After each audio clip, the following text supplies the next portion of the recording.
Hello, everybody. It's Rich220. Look, I understand y'all are trying to help, but like I said, I'm not joking. I'm a freaking poor man, okay? I have a choice of black grease, red grease, or white grease for the connecting rod bearings. And if I do what Two Hacks Garage said to do, wipe them clean and use plastic guard or whatever it is, then that's one thing, okay? These were running. The only reason why I had a knock to begin with was because the number 3 piston was up too high when I had the heads off. And if you look at the video, you see that I mentioned that, okay? I even said the number 3 piston is a little too high. Well, that's because it wasn't torqued down all the way.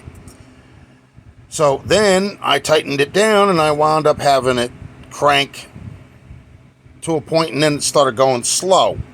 Well, that means it's tightened too far, okay? So if I'm going to wipe the bearings down and wipe the caps down and wipe the journal down and everything else, I'm not going to put the bearing back in there unless it's got some kind of lubrication, because I'm not going to have it scratch up the journal, I'm not going to have it scar up the bearings, okay? And I'm not going to have a massive problem on my hands. You guys got to understand, there's more than one way that something can happen. And you have to be open-minded. All you people are closed-minded, it seems to me anyway. You go for the worst-case scenario, and that's not the way it always is, okay? Now, there are 3 types of grease that you can use, that I'm aware of anyway. White lithium grease is, yeah, it's supposed to be rebuilding, lube, and all that other jazz. Well, what do you think putting new bearings in is? And new pistons in is, and new valves in, and stuff like that. That's rebuilding it, okay? So, in the event that you need something to lube the bearings, you're not going to use red grease because it's just going to burn up. And you're not going to use black grease because that's just going to be dumb. It ain't going to last long. The lithium grease has a longer stay time, okay? So, putting that in there, and I'm not talking about lathering it on there. I'm just talking about enough of it on there so that way it doesn't get stuck or stop in a certain point or spin the bearing into the other half of the rod and lock up my engine. I've had that happen before too.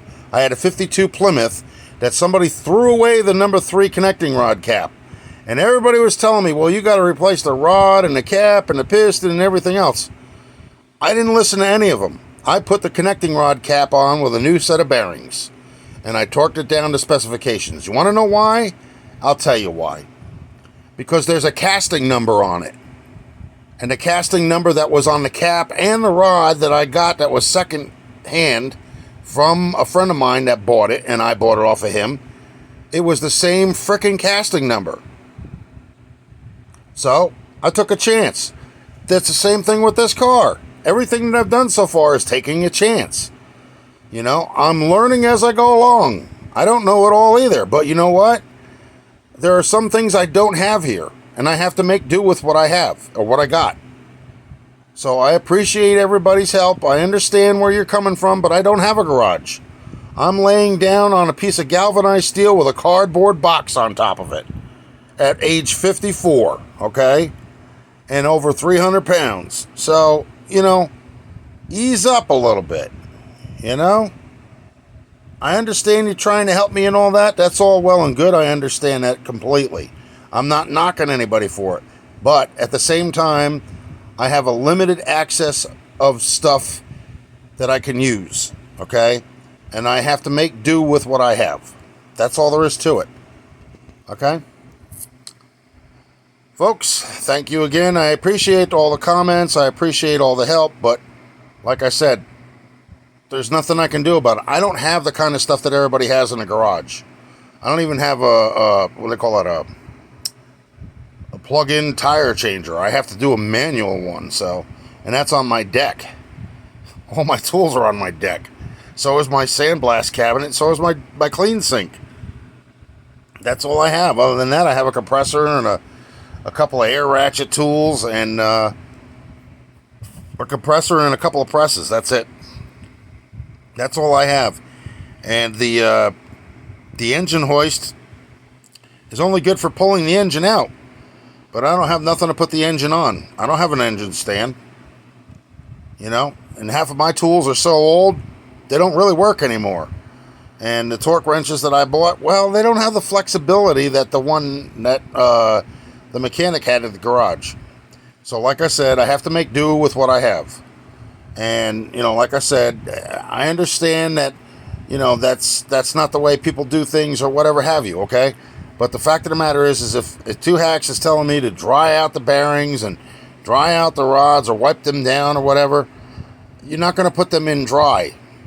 It wouldn't make any sense. And if it's loose again, I don't want the other half of the bearing spinning up into the other half of the bearing and locking up my engine. Okay, so that's where I'm getting at. All right, folks, I'm sorry, but that's just the way it's got to be. I got to do it this way. I don't have any other way of doing it. I have no help here. I have nobody, you know, to give me a hand. So I got to do what I can by myself. You know, I mean, you can give me pointers. Some of it I do take. Some of it I don't take. Because I just don't have those things available to me. You know, I don't have tools. I don't have parts being delivered, you know, or donated to me or anything else like that. I'm working on a very, well, let's just put it this way. My bills have gone overboard. I don't make enough money to pay my mortgage anymore. Okay? So that's what I'm getting to. I'm being dead serious. Y'all think I'm joking. I'm not. I'm really serious. All right. Well, we'll see you in the next one, if there is a next one. Like and subscribe. Or hate and subscribe, whichever you want to call it. All right. I'll see you in the next one. Bye.